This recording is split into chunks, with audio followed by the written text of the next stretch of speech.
Estudiantes, un cordial saludo.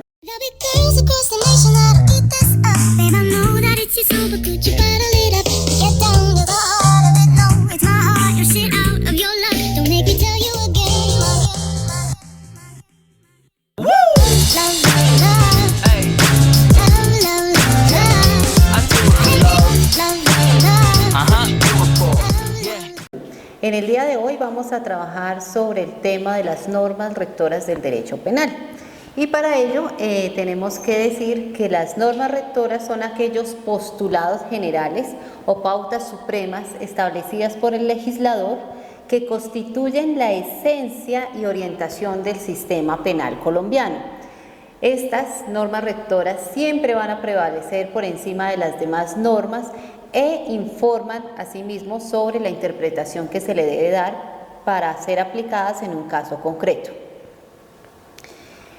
Estas normas rectoras las encontramos en la Ley 599 del 2000, más conocido como el Código Penal. El término de fuerza vinculante respecto a las normas rectoras hace relación a que se vincula al funcionario judicial, quien no puede abstenerse de acatarlas e implementarlas, porque si hace esta conducta así, entonces estará incurriendo en un delito denominado prevaricato, que consiste cuando el juez emite una resolución, sea judicial o administrativa, que va en contra del derecho. Entonces, estas normas rectoras se deben establecer porque son obligatorias, construyen un marco de interpretación y de aplicación de la ley penal para ser tenidas en cuenta. Ahora bien, el término de fuerza normativa se refiere a que las normas rectoras del Código Penal constituyen la esencia y orientación del sistema penal y estas se caracterizan porque prevalecen sobre las demás formas, sobre las demás normas e interpretan e informan sobre su interpretación. Entonces, des en cuenta, esta es la connotación importante que se tiene respecto de la fuerza normativa que se ejerce en una norma rectora. Pero ¿cuáles son esas normas rectoras establecidas por el Código Penal colombiano? Pues encontramos en primer lugar lo que hace referencia a la dignidad humana.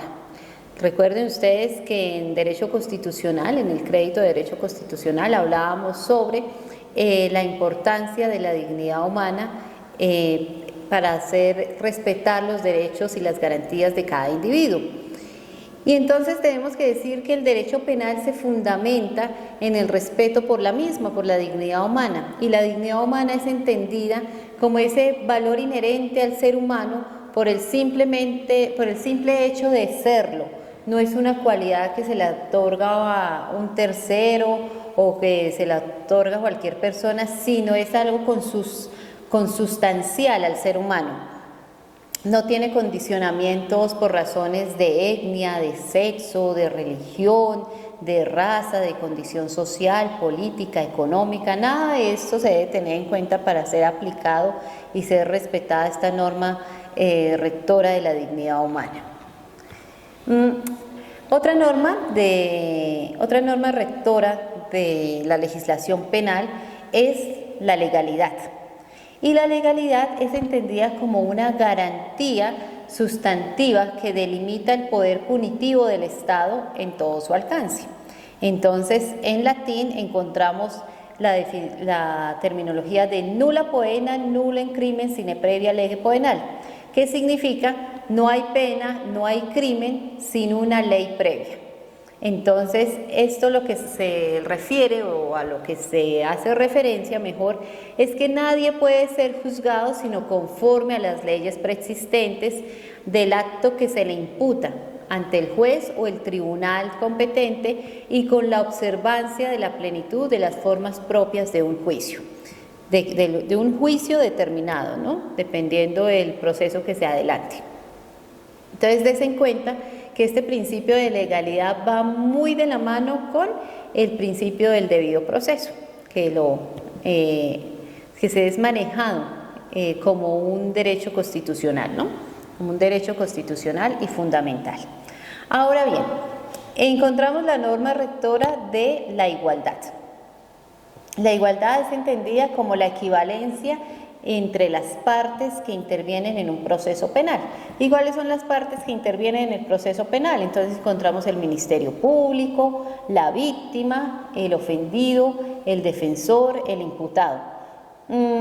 Estas partes deben de tener esa garantía de equilibrio en cada una de sus intervenciones y de sus manifestaciones dentro del proceso.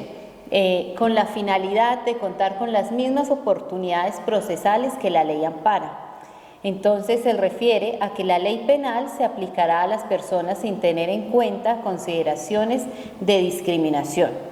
Y por consecuencia, el funcionario judicial valorará el injusto, es decir, la lesión que se ha realizado al bien jurídico tutelado, la culpabilidad y las consecuencias jurídicas del delito. Ten en cuenta que esta norma rectora de la igualdad pues, nos lleva a recordar el derecho fundamental y constitucional llamado de la misma forma, derecho a la igualdad, contemplado en el artículo 13 de la Constitución Política de Colombia. Ahora vamos a hablar de la norma rectora de prohibición de doble incriminación, el non bis in idem. Entonces, este hace relación a que esta norma rectora constituye un límite al poder punitivo del Estado, que implica una protección a no ser juzgado más de una vez como consecuencia de un mismo hecho, una vez se haya concluido el proceso. El sindicado entonces no puede ser sometido a un nuevo juicio por el mismo delito por el cual ya recibió una condena. Entonces, encontramos esta norma rectora en nuestro Código Penal que manifiesta que a nadie se le podrá imputar más de una vez la misma conducta punible, cualquiera sea la denominación jurídica que se le dé o haya dado, salvo la estipulación o lo establecido en los instrumentos internacionales. Entonces, cuando hablemos del principio o de la norma rectora de prohibición de doble incriminación, pues se nos debe venir a la cabeza siempre es que nadie debe ser juzgado dos veces por la misma causa. La norma rectora de la integración nos lleva a hablar para establecer que se constituye un instrumento adecuado y específico sobre el cual se han apoyado los ideales de la expansión del derecho penal para justificar su proceder. Es decir, las normas y postulados que sobre derechos humanos se encuentren consignados en la Constitución Política de Colombia, en los tratados y en los convenios internacionales, los cuales han sido ratificados por Colombia, harán parte integral de todo lo establecido y lo estipulado dentro de nuestro Código Penal colombiano. Por eso se habla de una norma rectora de integración, porque toda esta normatividad se va a tener en cuenta al momento de ser aplicado para cada caso concreto. Encontramos de igual manera el principio de la sanción. Entonces, ¿cuáles son los principios que debe tener la sanción penal? Entonces, principio de necesidad, de proporcionalidad y de razonabilidad. Estos son los tres principios que deben acompañar el término de sanción penal. La sanción penal se debe hacer basada en esos tres principios. Pero, ¿qué entendemos por sanción penal? La sanción penal es aquel castigo impuesto a una persona cuando éste ha lesionado un bien jurídico tutelado, es decir, ha cometido una conducta punible denominada delito.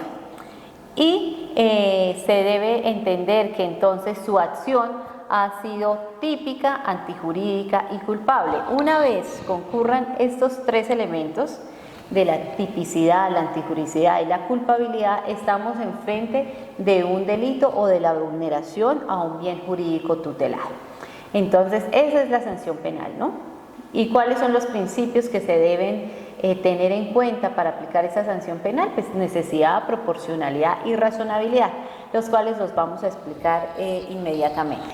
Entonces, el principio de necesidad se refiere a que debe servir la preservación de convivencia armónica y pacífica del conglomerado social, no solo por su poder disuasivo e intimidatorio para evitar la comisión de conductas delictuales, sino también en la decisión del Estado de conservar y proteger los derechos de los sujetos o de los individuos que han sido objeto de tutela jurídica, y además cumplir la función de permitir la reincorporación del individuo, del autor o de la persona que ha cometido el tipo penal o que ha violado, que ha lesionado ese bien jurídico, de poderlo reincorporar nuevamente a la sociedad.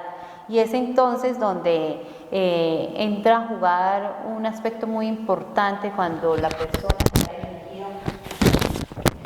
delinquido,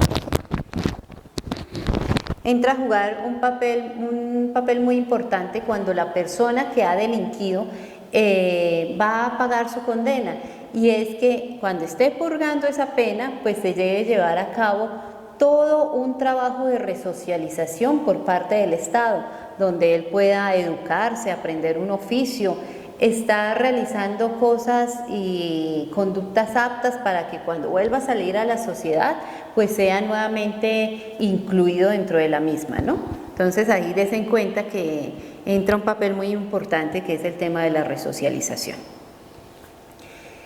El principio de la proporcionalidad responde a la idea de evitar una utilización arbitraria y desproporcionada de las medidas que conllevan una limitación de los derechos fundamentales, empleando en la decisión judicial la facultad de imponer una pena, bien sea una pena de prisión, privativa de derechos o multas, según sea la lesión del bien jurídico y la aplicabilidad del caso concreto.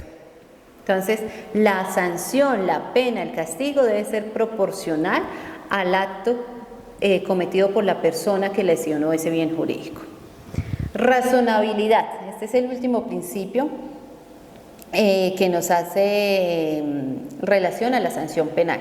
Entonces, este principio nos refiere que se hace referencia a establecer penas y sanciones que están acordes a la conducta o tipo penal cometido, y en todo caso estos deben ser respetuosos de los principios constitucionales y fundamentales legales que se han fijado al respecto. Tienen que estar enmarcados dentro de esos principios para poder ser aplicado una sanción, una pena o una condena para la persona, el individuo que ha afectado el bien jurídico tutelado. La función de la pena es otra norma rectora, y entonces decimos que la función de la pena la pena debe cumplir ciertas funciones, que son la de prevención general, la de prevención especial, la de reinserción y la de protección al condenado. Entonces, cuando hablamos de prevención general, hace relación a que debe haber una manifestación para toda la colectividad del daño ocurrido, y esto no siempre se refiere a que la condena va a ser la privación de la libertad del individuo, ¿no? Existen otras medidas que se pueden aplicar según los principios que ya mencionamos anteriormente. Cuando hablamos de prevención especial, lo que se busca es prevenir que el condenado vuelva a cometer el mismo delito, incurra nuevamente en la comisión del acto punitivo. Cuando hablamos de reinserción, es que con la pena haya una inclusión favorable de este individuo que ha delinquido y ha vulnerado el bien jurídico, que pueda ser incluido nuevamente a la sociedad sin mayores implicaciones para él y para el conglomerado social como tal, ¿no? Hablamos entonces ahí del término de resocialización.